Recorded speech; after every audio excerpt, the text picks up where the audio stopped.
Tout tourne rond sur cette terre et tout s'associe, s'interconnecte, s'autorégule en une danse infinie. Tout sauf notre culture linéaire, cloisonnée, analytique et compétitive. Mais cette culture soutient-elle la vie, la paix, la justice, l'amour ? Et si la réponse est non, alors changeons-la. Bienvenue sur le podcast Tout tourne rond sur cette terre, le podcast qui invite à nous inspirer du vivant pour changer de culture.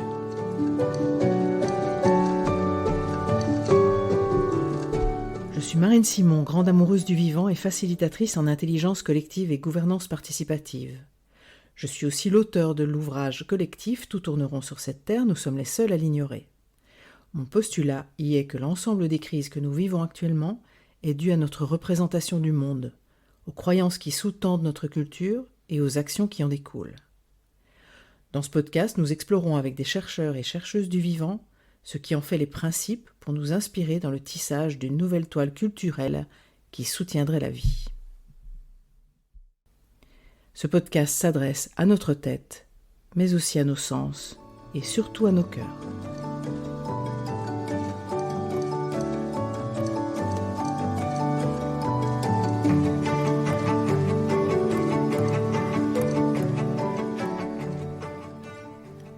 Dans l'épisode précédent, nous avons exploré avec Frederica van Ingen une autre façon d'être humain sur cette terre, celle incarnée par les peuples dits racines, premiers, autochtones. Une manière de se vivre et de se penser en interrelation profonde avec tous ceux et celles, humains et non humains, visibles et invisibles, qui partagent cette même mer. À ce moment de notre histoire où la Terre nous rappelle de multiples façons que nous faisons partie d'elle, il semble que notre pensée ait bien besoin d'accepter de se remettre à l'intérieur de ce schéma-là.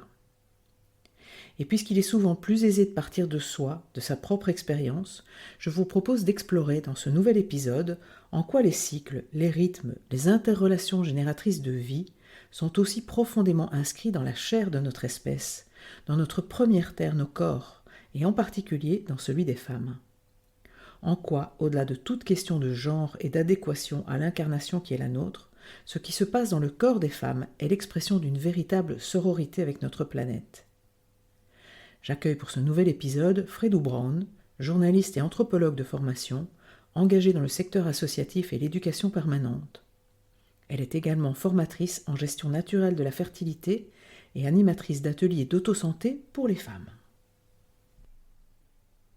Bonjour Fredo. Bonjour Marine.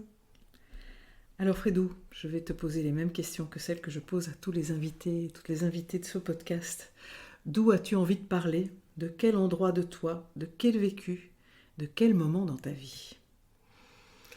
Alors, j'ai envie de parler de mon corps de femme que j'ai commencé à incarner après mon premier accouchement, lors de la naissance de mon premier bébé. Parce que ce fut une sorte de rupture, de prise de conscience aussi à différents niveaux, aussi bien alimentaire, sexuel, contraceptif, santé, médicale. Et puis donc, on allait bien, elle et moi. Mais l'accouchement n'avait pas du tout été celui dont j'avais rêvé, à l'hôpital, au final avec une péridurale alors que je n'en souhaitais pas, mais je n'avais pas été bien préparée, je n'avais pas été bien accompagnée. Mais ce fut le point de départ de toute une série de remises en question, aussi bien sur moi que sur le domaine médical et le domaine de la santé, enfin voilà, sur plein de choses, qui m'a amenée à finalement découvrir ou en tout cas à entamer un chemin de découverte sur mon propre corps, à refuser la pilule, à faire un autre chemin, à faire d'autres choix. Et puis j'ai eu 2 garçons ensuite, 2 accouchements à la maison extraordinaires, accompagnés par une sage-femme, par le papa bien sûr. Et tout a été extrêmement différent et j'ai retrouvé mon pouvoir et ma puissance de femme à ce moment-là. Est-ce que tu peux en dire un peu plus sur ce qui avait vraiment été difficile, douloureux et que tu ne voulais pas revivre après ton premier accouchement, dans ce vécu de femme, dans ton corps de femme, qu'est-ce qui ne pouvait pas se répéter ? Voilà. La dépossession et puis l'ignorance aussi, mais l'ignorance qui datait depuis toujours, depuis que je suis petite et sans doute depuis des siècles. J'ai des tas de choses que je ne savais pas de mon corps de femme. Alors même si évidemment quand on est enceinte aujourd'hui, tout à coup on achète plein de livres et puis on tente de s'informer. Bon, à savoir que pour mon premier bébé, j'étais en Amérique latine, j'étais coopérante à ce moment-là, je me suis retrouvée avec quand même d'autres pères, et donc c'était quand même un peu compliqué pour moi de... Bon, ça n'avait pas été forcément un choix non plus, ça a été comme un bébé surprise, mais un bébé surprise que j'ai vraiment clairement accepté et accueilli. Donc le désir était là, même s'il était un peu inconscient. Et donc j'ai pas eu assez de temps, mais j'ai pas eu de temps avant non plus, parce que je pense qu'on ne transmet pas aux jeunes filles ou aux enfants ou aux hommes, on leur transmet absolument pas finalement toutes ces informations et sur le corps et sur l'accueil du bébé et sur ces différentes choses-là. Et puis j'espérais moi que la gynéco m'accompagne et m'accompagne dans mes souhaits, et puis finalement ça n'a pas du tout été le cas. Ou en tout cas pas comme je le souhaitais. Après, elle a bien fait son boulot. J'ai rien à reprocher, puisque finalement, on est en bonne santé. Voilà, ma petite fille, moi, tout va bien. Mais tout va bien, mais pas dans mon cœur. Est-ce que ce que tu dis finalement, c'est tout va bien mécaniquement, biologiquement, physiologiquement, mais en fait c'est sur la relation que c'était un peu délétère, la relation de toi à ton corps, la relation de cette sage-femme et de la médecine peut-être à ce qui était en train de t'arriver et de vous arriver, de la relation à ce moment incroyable de la venue au monde. C'est de ça que tu parles, c'est quelque chose sur le plan de la relation qui n'était pas là? Oui, tout était standardisé, tout était manipulé, tout était technique, tout était... euh, voilà, c'est comme ça et pas autrement. J'avais eu une fissure de la poche des os et puis ben, alors on provoque l'accouchement forcément, alors que ben non, c'est pas si forcé que ça. Enfin, voilà. Et là, je n'avais pas, moi j'avais 28, 29 ans, j'avais absolument pas assez d'assises ou de maturité ou de connaissances simplement pour dire non, moi c'est pas comme ça que je veux, mais c'est comme ça. Donc voilà, je n'étais vraiment pas prête. Et je pense qu'il y a beaucoup de femmes qui sont dans ce cas-là. Et donc, est-ce que tu as envie de parler un peu de ce chemin d'engagement, de ce chemin de conscience d'abord, hein, de découverte, et puis de conscience, et puis d'engagement pour toi mais pour d'autres que tu as eu envie de faire? Oui, oui. Alors, donc j'ai découvert plusieurs approches qui, à mon sens, sont complémentaires et pas en contradiction. Donc, la première, c'était au niveau de la contraception. C'est que j'ai essayé de trouver autre chose que la pilule. Donc, en me formant à la symptothermie, ou ce qu'on appelle sensiplan ou indice combiné ou autre, qui permet finalement de détecter ces périodes fertiles et infertiles et d'observer comment fonctionne son propre corps. J'interromps quelques instants Frédou pour poser le cadre général de ce que nous aborderons au fur et à mesure de l'épisode et donner quelques mots d'explication à propos de la symptothermie qu'elle vient d'évoquer. La symptothermie est une méthode d'observation du cycle féminin naturel qui permet d'éviter, ou au contraire, de favoriser une grossesse. Elle se base sur l'observation de 3 symptômes conjugués. Tout d'abord, celui de la glaire cervicale. Sous cette jolie appellation se cache le liquide que sécrètent les cellules du corps de l'utérus. Plus ou moins épaisse, en fonction du stade de notre cycle, elle a pour rôle de favoriser le passage des spermatozoïdes vers le col de l'utérus en période fertile, et en dehors de cette période, d'obstruer le col en formant un bouchon. Ensuite, l'état du col de l'utérus. Le col de l'utérus est la partie basse de l'utérus qui s'ouvre sur le vagin, tout au fond de celui-ci. Dans sa forme, il ressemble au sommet d'un petit volcan à l'envers. Il change de consistance, d'orientation, s'ouvre ou se ferme en fonction de nos périodes de fertilité et d'infertilité. Enfin, la température de notre corps au réveil. Celle-ci varie également avec le cycle. Juste avant l'ovulation, elle chute légèrement, puis monte un peu au-dessus de 37 degrés, jusqu'aux menstruations ou à la fécondation. Comme cette variation est très légère, elle se mesure avec un thermomètre à 2 décimales. L'ensemble de ces symptômes, finement observés et notés, permettent d'être au clair à propos de notre météo quotidienne de fertilité et de décider de ce que l'on souhaite en faire dans sa rencontre amoureuse avec son partenaire. Un bel espace de connaissance, de célébration et de dialogue à propos de cette expression du vivant. Une pratique pour laquelle il est recommandé de se faire accompagner au début par un ou une professionnelle de santé. Je repasse la parole à mon invité. Ensuite, j'ai approché le self-help ou l'autosanté, comme on pourrait le traduire en français, qui permet de rendre le savoir gynécologique accessible au plus grand nombre de femmes face à l'hypermédicalisation des étapes de vie. Donc c'est une manière de se réapproprier son corps, sa santé, sa sexualité, et ce, dans une démarche collective.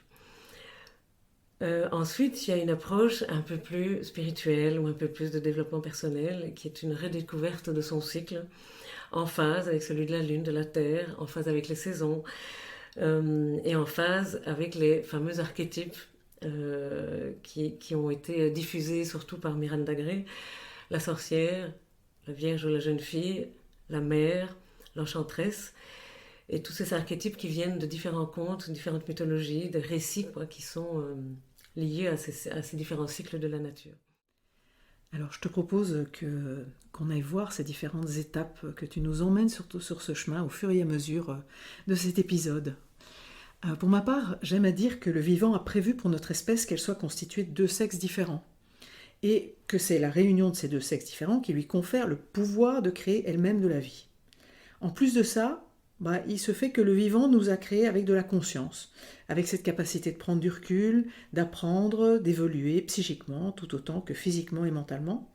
Et je me dis que s'il n'y avait pas là un vrai sujet d'exploration et d'apprentissage, peut-être que le vivant, il nous aurait créé hermaphrodite et sans conscience. Voilà. Et du coup, moi, personnellement, je trouve ce défi de la relation avec l'autre particulièrement passionnante, de découvrir en quoi, ensemble, nous formons un tout au service de la vie, comme le disent les peuples racines, et peut-être pour aller dans cette rencontre-là, la première chose, c'est de découvrir effectivement ce qui se passe déjà chez soi. Hein, et cet épisode nous invite à ça. D'aller voir ce qui se passe, en tout cas, dans le corps des femmes, comment le vivant s'exprime dans le corps de femmes. Parce que quand même, c'est une sacrée aventure ce corps féminin, hein, qui, pour permettre à la vie de se développer, va accueillir pendant 9 mois un bout d'océan, dans lequel les cellules vont jouer leur plus belle partition. La rencontre entre l'ovule et le spermatozoïde, suivie d'une série impressionnante de segmentation, la nidification, avec tous les branchements nécessaires au développement de la vie, entre l'embryon et sa mère. C'est quand même assez miraculeux, et Gauthier nous disait dans le premier épisode que ça, c'est déjà le résultat d'une symbiose qui était un ancien parasitisme entre un virus et un être précédant les mammifères, et qui permettait du coup que le corps de la mère ne rejette pas, que le système immunitaire de la mère ne rejette pas ce corps étranger qu'est l'embryon et puis le bébé plus tard. Donc ça, on est déjà devant une innovation du vivant fabuleuse. Et puis, il y a ces 9 mois de couvaison et ce tissage progressif de la relation entre ces 2 êtres. Et pour être une maman, moi aussi, et avoir aussi vécu des accouchements bien violents, je trouve qu'il y a là quelque chose dont je témoignerai, qui est comme quelque chose qui se déchire dans cette relation tissée au jour le jour avec cet être dont on ne connaît rien, mais dont on connaît tout, parce qu'on le sent bouger, on sent ses humeurs, on sent ses élans, on sent... un accouchement violent vient déchirer quelque chose, vient donner l'impression de déchirer quelque chose de ce tissu relationnel patiemment tissé entre nous.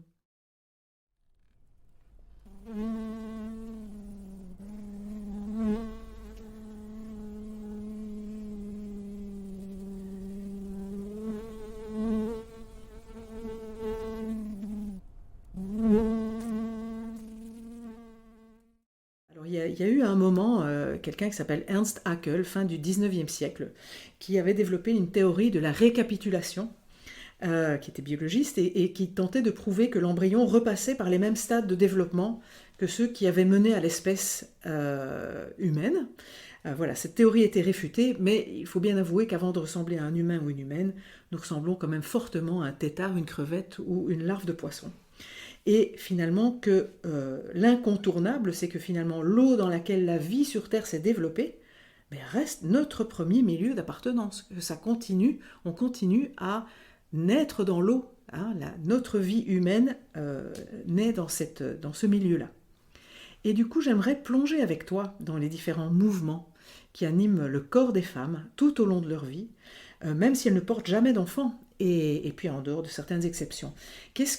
Comment ce vivant s'exprime, comment ce vivant a a mis en place ce qu'il faut, des processus, mais aussi des éléments dans nos corps, et qui permettent d'assumer ce pouvoir créateur de donner la vie. Longue histoire, la longue histoire du cycle.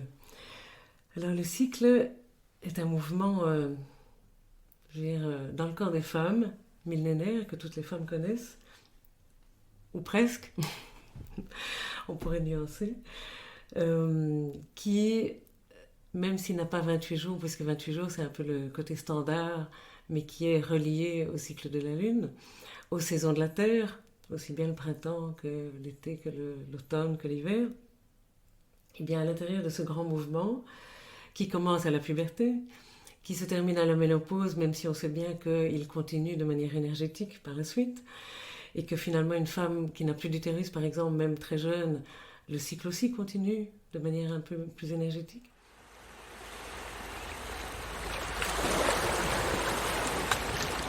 Oui, parce que finalement, comme tu le disais, on peut vraiment reconnaître dans nos ventres toutes les saisons en un mois. Hein.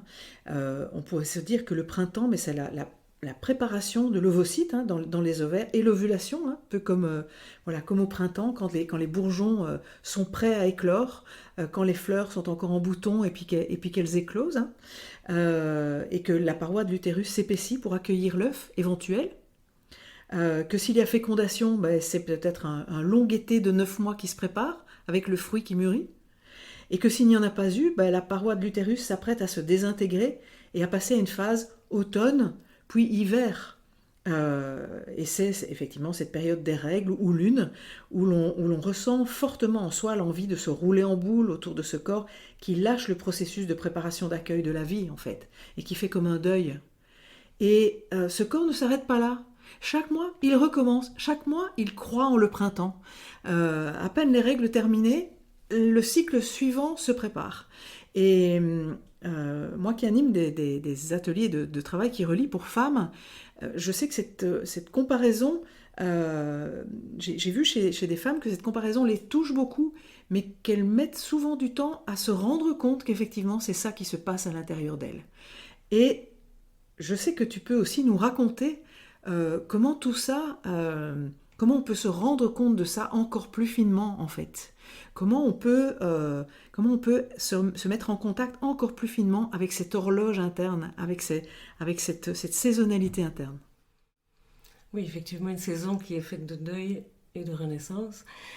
Moi j'anime des groupes de femmes d'autosanté où je leur demande de dessiner leur anatomie et puis la physiologie du cycle. Et dans ces dessins, en petits groupes, elles prennent conscience de ce qu'elles savent ou de ce qu'elles ne savent pas. Et le fait d'échanger entre elles fait que l'une enrichit l'autre. Et puis les questions émergent. Et alors à ce moment-là, moi je viens éventuellement avec des données en plus, ou des dessins, ou des schémas, ou des explications. Et effectivement, ce cycle commence, comme tu l'as dit, par les ovocytes, les petits ovules qui maturent petit à petit dans les ovaires. Alors un ovaire, souvent, un mois c'est à droite, un mois c'est à gauche, et tout se passe bien. Et cette maturation donne différents signes possibles dans le corps des femmes. Donc, à différents niveaux. Et principalement au niveau de l'utérus, du col de l'utérus, puisque la glaire cervicale qu'on peut retrouver et qu'on peut sentir avec ses doigts, ou même le sentir juste comme ça dans sa culotte, la glaire est sécrétée par des glandes qui se situent au niveau du col, et cette glaire n'est sécrétée que petit à petit, au tout début du cycle, jusqu'à ce qu'elle soit plus filante, plus abondante au moment de l'ovulation. Et l'ovulation, qu'est-ce que c'est ? C'est l'ovaire qui expulse cet ovule dans la trompe de Fallope. Mais la trompe de Fallope, il faut le savoir, vient chercher l'ovule sur l'ovaire elle-même. Et puis l'ovule s'en va faire son petit voyage dans la trompe. Et c'est là qu'il est très important de prendre conscience pour nous les femmes que finalement tout ça est très très mobile et que la sexualité ou que l'anatomie n'est pas n'est pas immobile et passif et soumis comme on pourrait le croire. C'est pas l'ovule qui attend le spermatozoïde. C'est vraiment l'ovule qui fait son petit voyage. Tout comme la trompe qui voyage aussi dans le corps. Et, euh, et ce petit ovule, éventuellement fécondé, mais on va dire que là, enfin, qu'il soit fécondé ou pas, reprend son voyage et termine son voyage après 24 heures plus ou moins. Donc il n'y a que pendant moins de 24 heures qu'il peut éventuellement être fécondé, ce qui est quand même une fenêtre très courte pour la fertilité féminine, alors que les hommes sont fertiles tout le temps. Ce petit ovule, il va se descendre dans l'utérus et puis se nicher dans l'utérus. Alors s'il n'est pas fécondé, il va se transformer en corps jaune, se désagréger en même temps que la paroi interne de l'utérus qui est l'endomètre. Et cet endomètre va se désagréger au moment des règles, des lunes, des menstruations, quel que soit le nom qu'on utilise. Alors, dis-nous un peu, est-ce qu'il y a quelque chose qui pourrait permettre aux femmes de développer leur sensibilité par rapport à ces mouvements de la vie, à ce qui prépare cet accueil de la vie, qu'elles viennent ou qu'elles ne viennent pas, dans leur corps? Alors déjà, je pense que les femmes, ou certaines femmes en tout cas, reconnaissent déjà des signes secondaires, certaines douleurs dans les seins ou dans l'abdomen, ou voilà, certaines humeurs dans le cycle. Et donc déjà rien que ça peut permettre une porte d'entrée à quelque chose d'encore plus précis. Et plus précis, je parle de l'utérus, et l'utérus est vraiment un organe qui est de la taille d'une petite poire, et qui est finalement le seul organe après le cœur à respirer, et à vraiment avoir des respirations que en principe, nous pourrions sentir, mais que nous, on ne nous a pas appris à sentir, donc on ne sent pas, mais que via certains exercices de danse, par exemple, certaines femmes sont capables de les ressentir. Et par contre, on peut imaginer cette danse de l'utérus avec le sang, parce que le sang, quand on a ces menstruations, ces règles, ces lunes, on n'a pas forcément... le sang ne coule pas à flot tout le temps. Il coule en fonction de respiration. Et donc, c'est vraiment l'utérus qui mène cette danse. Et l'utérus, c'est l'utérus qui accueille ce petit ovule qui est fécondé ou pas.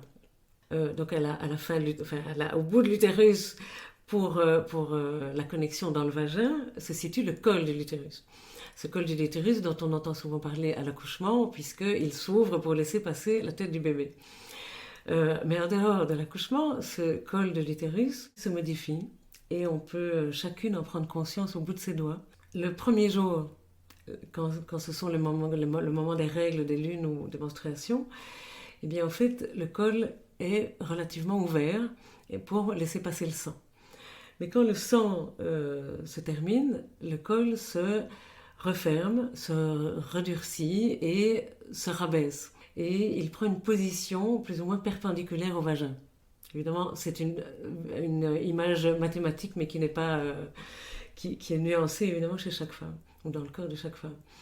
Ensuite, petit à petit, mais vraiment très très très très doucement, au cours de la première partie de ce cycle, avant l'ovulation, il va commencer à se redresser, à monter, à s'ouvrir progressivement et à se ramollir. Et arriver à l'ovulation, ovulation qui, comme je l'ai dit tout à l'heure, prend quelques heures, mais en réalité, dans ce cas-ci, on peut l'imaginer pendant quelques jours. Le col sera plus haut, parallèle à l'axe du vagin. Il sera beaucoup plus mou et il sera plus difficile à atteindre avec ses doigts. Et lorsque l'ovulation est passée, donc ce qui veut dire quand l'ovule a repris son chemin et se dirige vers l'utérus, et bien à ce moment-là, le col va changer du jour au lendemain, il va se remettre à la place à laquelle il était avant. Donc du jour au lendemain, il va se refermer, se redurcir et reprendre une autre place. Et donc lorsqu'on regarde, ou lorsqu'on touche avec ses doigts, mais c'est comme des espèces de mini-caméras, lorsqu'on touche son col, on se rend compte de la position qui a radicalement changé suite à l'ovulation. Ce qui n'est pas tout à fait le cas au début du cycle, parce que là c'est vraiment très très progressif. Après l'ovulation, c'est vraiment assez radical. Et le col sera toujours relativement fermé, relativement dur. Alors dur et mou, c'est dur comme le bout du nez et mou, c'est comme les lèvres. Et puis jusqu'à la fin du cycle et jusqu'aux prochaines menstruations.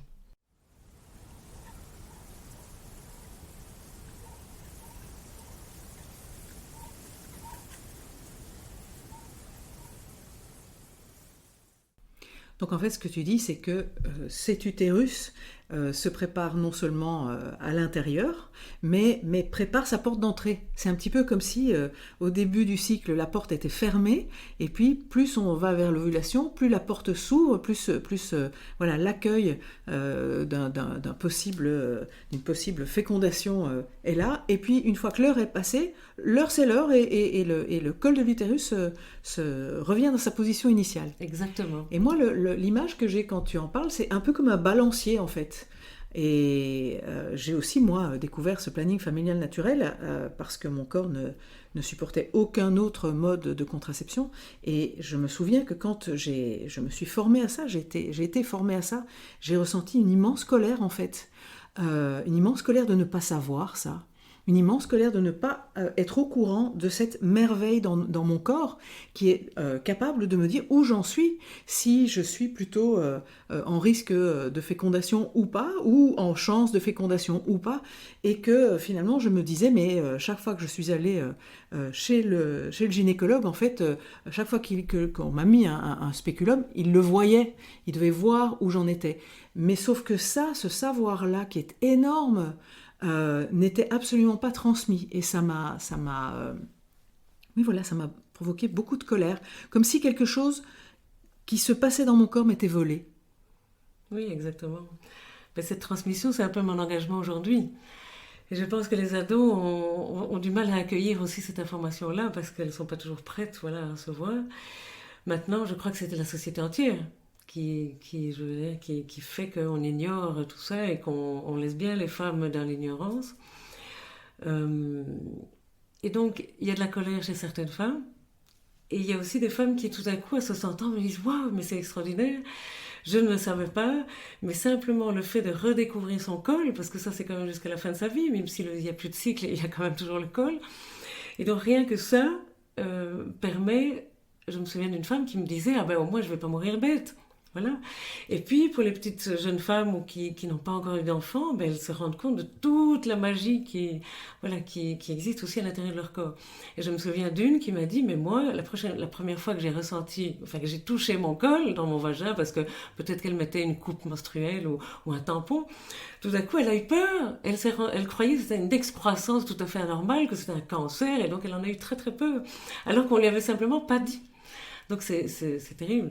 Moi, ce qui me touche vraiment à aborder ça, c'est de montrer à quel point dans notre culture, nous sommes coupés du vivant à l'extérieur, mais coupés du vivant à l'intérieur aussi, dans notre propre corps. Comme nous n'avons pas conscience, alors je rêve de rencontrer quelqu'un qui puisse me raconter et nous raconter à quel point notre corps est une première terre, à quel point les cellules se débrouillent pour faire en sorte que nous soyons vivants à chaque instant, raconter les processus de mort, de renaissance, autres même que celui-là, les processus d'auto-guérison qui se passent sans que l'on ait à décider quoi que ce soit.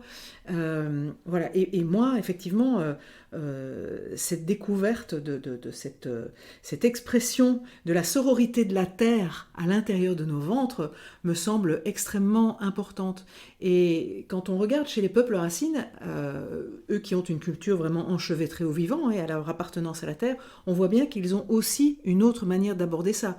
Pour eux, une jeune femme qui devient pubère, à partir du moment où elle est en contact avec son sang, en fait, elle est mise en contact avec son pouvoir créateur de la vie. Et c'est célébré. Souvent, d'ailleurs, les filles sont pubères à peu près tout en même temps, elles sont réglées à peu près tout en même temps. Tout cela donne lieu à des célébrations par les hommes et les femmes, parce que chez eux, ce n'est pas quelque chose qui appartient au corps de la femme, c'est quelque chose qui appartient à l'espèce.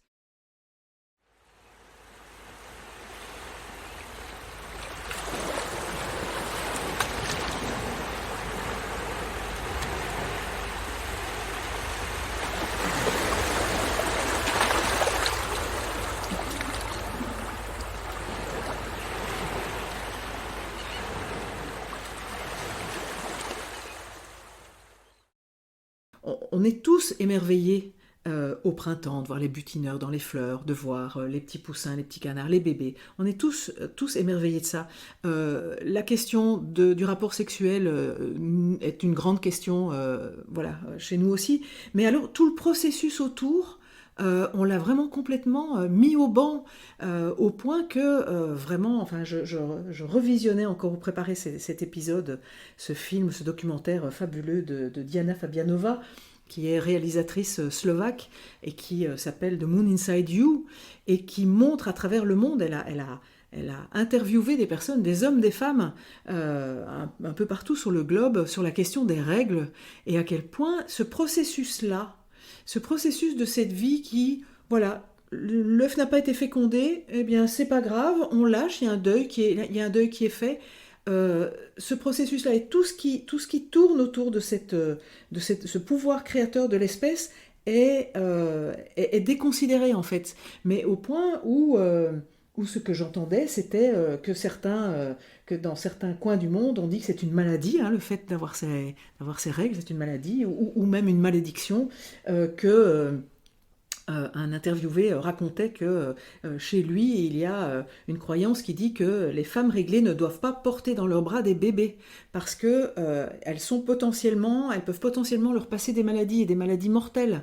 Voilà. Et avec toute cette science qui a essayé de mettre le contrôle sur ce processus qui permet la vie, je trouve ça assez étonnant et comme une espèce de culture schizophrénique qui est d'accord d'accueillir le résultat, mais pas le processus.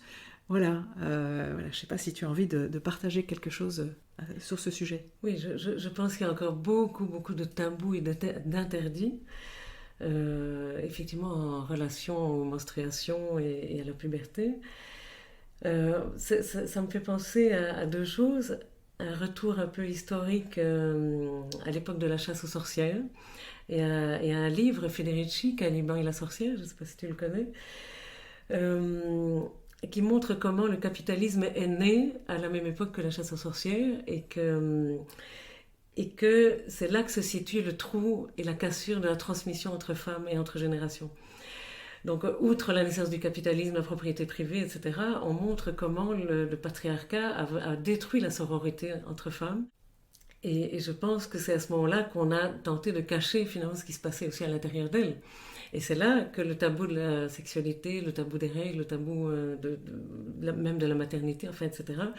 Comme tu dis, il y a le résultat.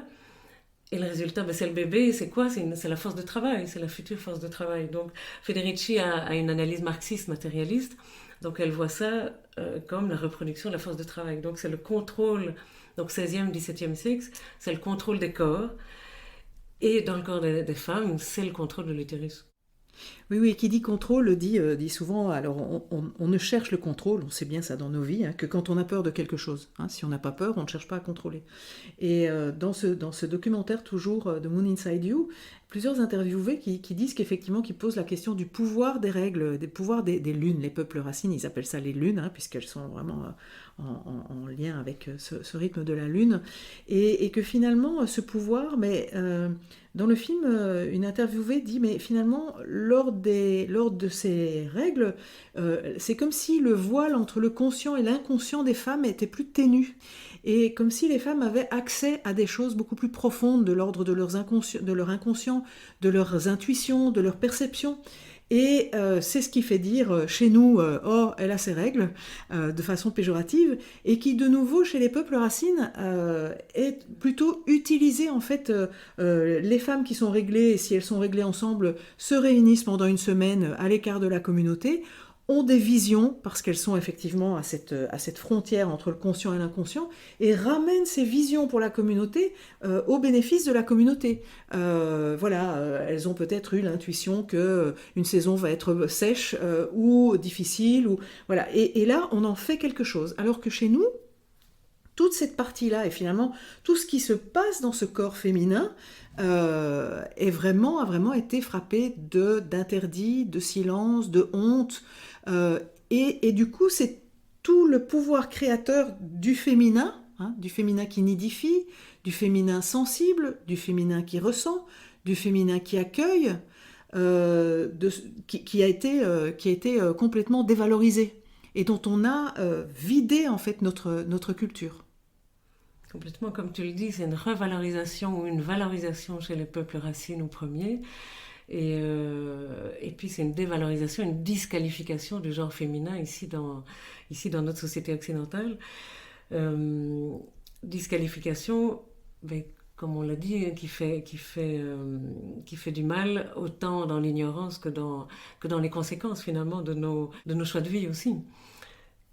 Et donc, petite anecdote, c'est des mères qui ici enfin des mamans qui ici ont envie de créer des nouveaux rites de passage. Et donc, des rites de passage principalement pour leurs filles qui deviennent pubères. Et c'est là que les premières lunes, les premières menstruations peuvent apporter autre chose à cette petite jeune fille en fleurs qui va devenir une femme. Et donc l'accueillir dans un cercle de femmes qui seraient entourées par les hommes, eh bien pourrait effectivement donner une image beaucoup plus positive et valoriser beaucoup plus la féminité. Et donc cet accueil de ce qu'elle est, sans tabou et avec toutes les informations adéquates aussi.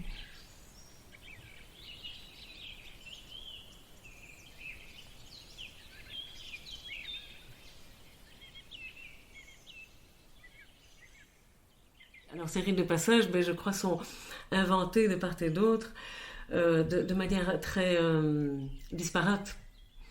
Il y a quelques initiatives par-ci par-là. Tout à fait. Et c'est vrai que c'est intéressant de voir ce qui traîne dans nos cultures, hein. J'avais lu à l'époque un livre extrêmement intéressant d'une neuroscientifique américaine qui s'appelle Louane Brizandine et qui a écrit Les secrets du cerveau féminin, et où elle développe que bien sûr le cerveau masculin et le cerveau féminin se ressemblent physiologiquement. Ce qui n'est pas du tout pareil, c'est le bain hormonal dans lequel ils baignent tous les deux et qui produit des choses différentes dans un corps de femme et dans un corps d'homme. Et elle s'était rendue compte lors de ses études que les souris de laboratoire qui étaient utilisées pour être observées et servir les études que l'on applique théoriquement même à notre espèce, puisque les souris sont réputées avoir une organisation sociale proche de la nôtre, en fait étaient toutes mâles. Et elle avait posé la question de ce choix, et il lui avait été répondu que c'est parce que les femelles étaient trop instables. Et c'est intéressant pour moi de voir que nous sommes à un moment de notre culture où le cycle, les rythmes, les variations d'énergie sont vues comme des défauts par rapport à une espèce de normalité où il faudrait toujours être au top dans cette culture du contrôle. Et de nouveau, si je fais un détour par les peuples racines, chez les Navarros, la déesse la plus importante est femme changeante. C'est assez énorme. Elle est le symbole suprême de la fécondité et de la fertilité, puisque leur culture est enracinée dans le corps et l'esprit de la terre-mère, qui elle-même est mue par des cycles et des rythmes. Et pour eux, cette déesse incarne le mouvement sacré de la vie, et elle est honorée par les hommes et par les femmes. Ce n'est pas quelque chose que les femmes honorent secrètement dans leur coin parce que c'est un truc de gonzesse.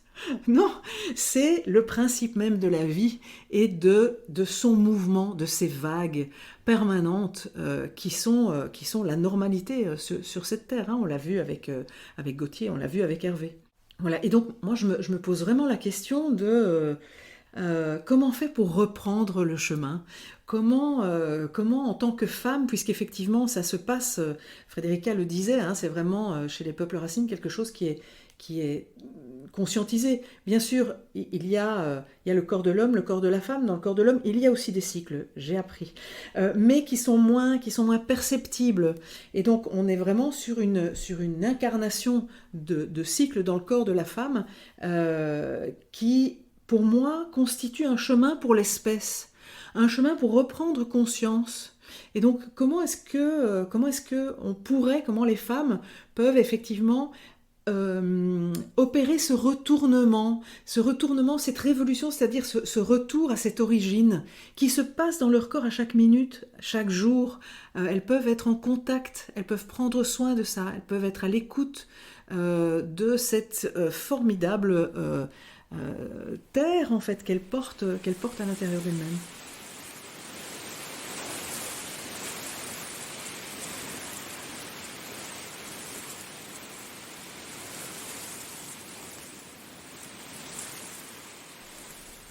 Il y a plusieurs chemins, en effet. Le premier, c'est celui de s'écouter, de prendre le temps. Et puis le suivant, c'est de se retrouver entre femmes, en non-mixité. Je pense que les ateliers peuvent permettre ça.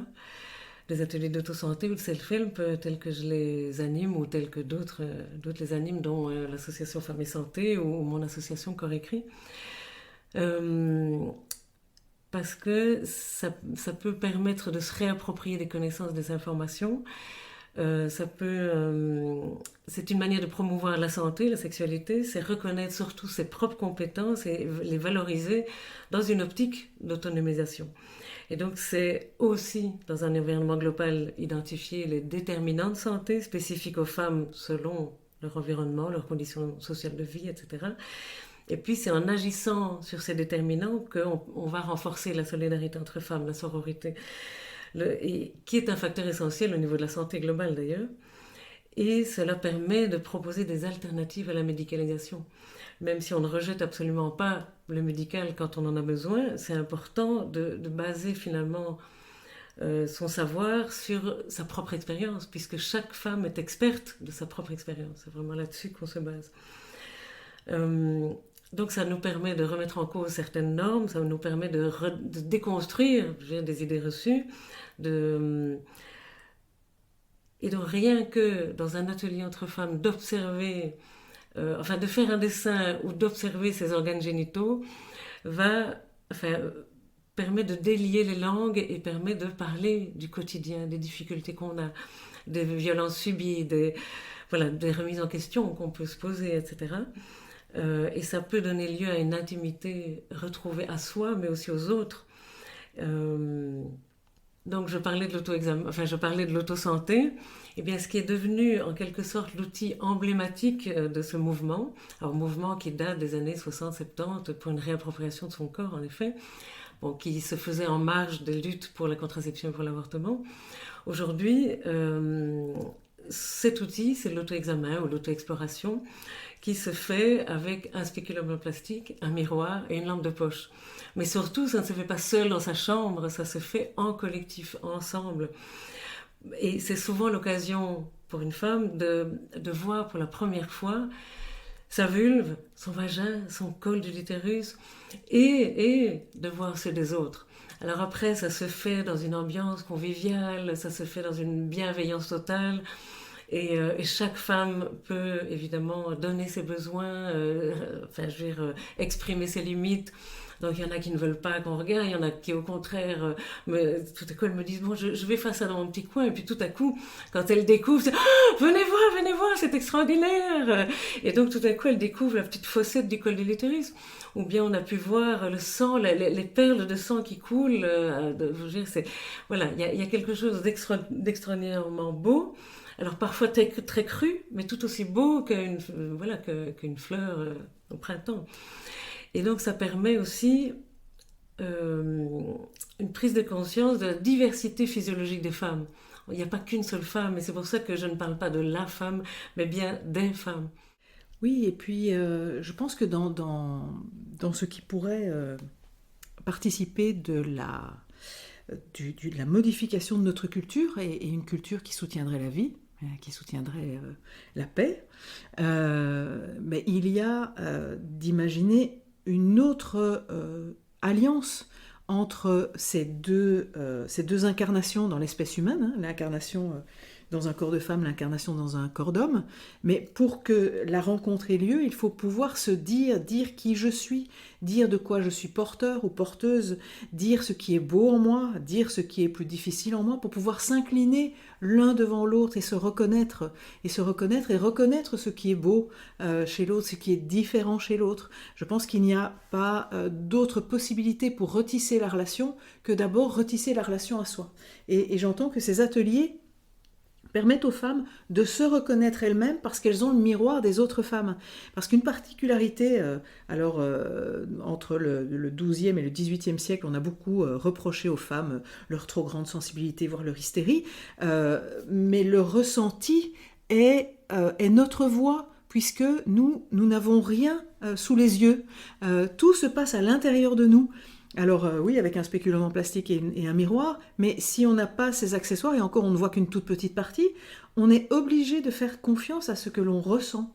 On est obligé de faire confiance à ce que l'on ressent quand on ovule, quand on va être réglé, quand on est enceinte, quand on tombe enceinte. Est-ce que ce bébé à l'intérieur va bien, il va moins bien, il est calme, voilà. Et donc c'est normal qu'on ait développé le ressenti, voilà. Et je me dis que c'est ça qui est magnifique en fait dans ces corps différents, c'est que pour moi ces incarnations différentes emmènent à des apprentissages différents et à des richesses différentes, et que finalement ces règles, ces lunes que la plupart des femmes au monde vivent tous les mois pendant à peu près 35 ans de leur vie, c'est-à-dire soit 1800 fois, en fait il s'agit d'un apprentissage intense qui ne peut pas ne pas développer des compétences particulières d'accueil de cette cyclicité, d'accueil qu'à certains moments, voilà, si j'ai mes règles, il y a des choses que je ne fais pas ou que je ne peux pas faire parce que je me sens moins bien, je ne suis pas en énergie, de circularité, d'accueil de ces choses qui se passent à travers moi et sur lesquelles je n'ai pas de maîtrise.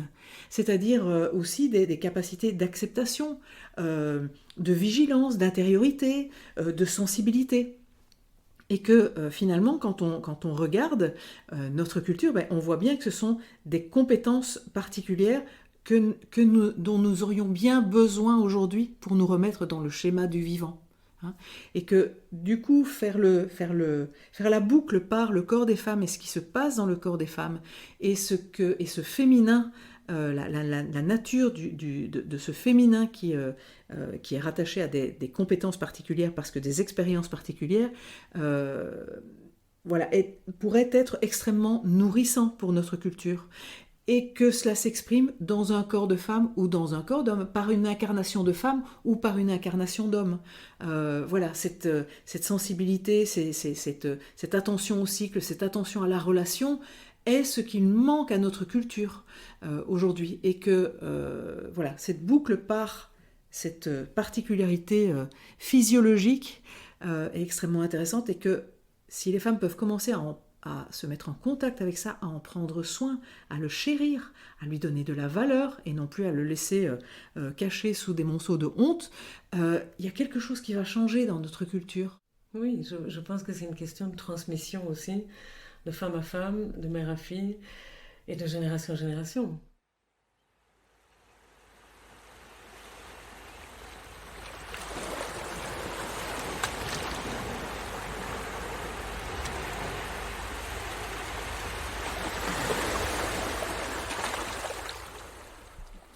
À travers tes accompagnements de groupes de femmes, qu'observes-tu, toi, aujourd'hui, qui irait dans le sens d'un changement de culture et d'une réconciliation entre notre espèce et l'ensemble du vivant ? Ce que j'observe aujourd'hui chez les femmes, c'est que si elles sont proches de leur nature physique, ça peut être aussi un levier de résistance, une protestation symbolique.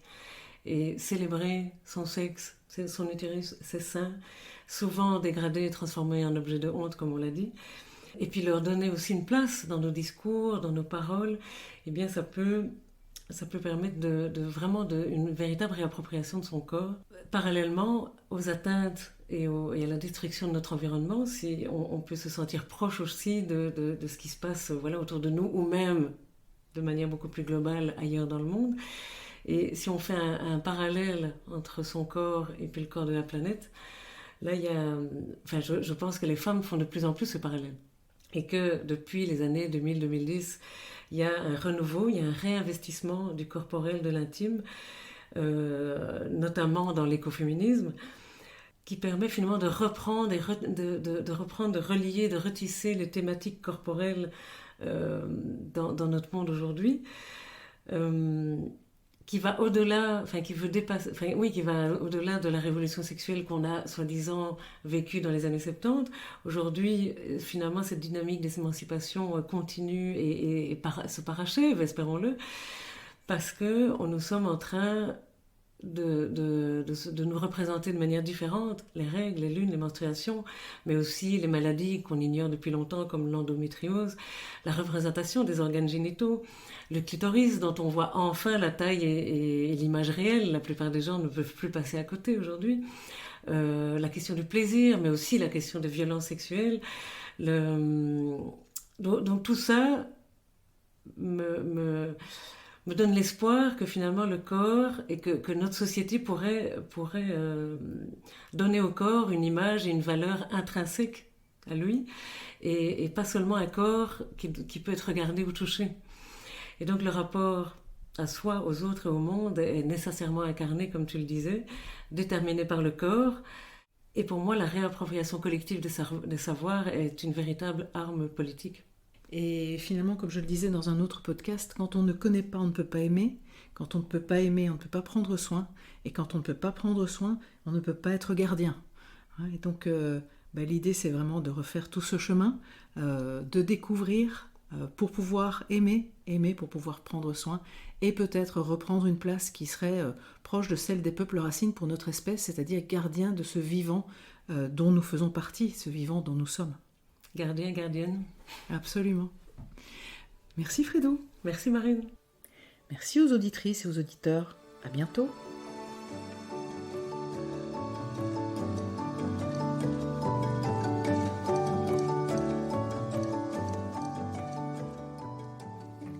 Dans cet épisode, nous nous sommes offerts avec Fredo Brown un voyage totalement auto-centré, le nez dans nos nombrils, celui des corps féminins en particulier.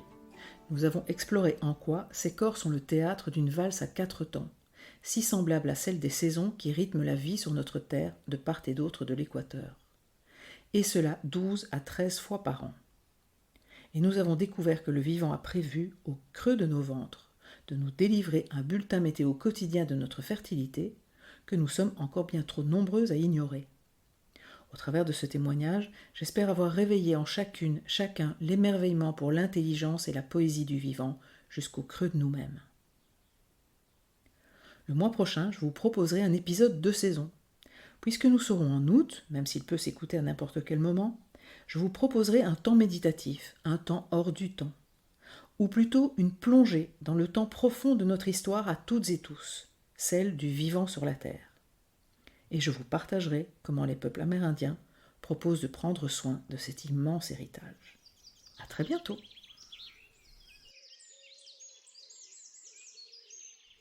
Ce podcast est présent sur toutes les plateformes.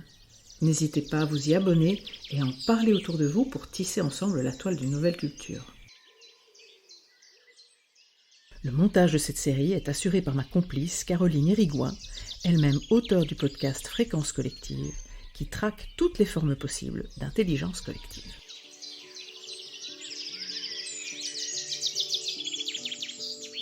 Je remercie la fondation belge Keygreen, créée en hommage à sa fondatrice Arlette de Tombeur, pour le soutien financier dont bénéficie ce projet.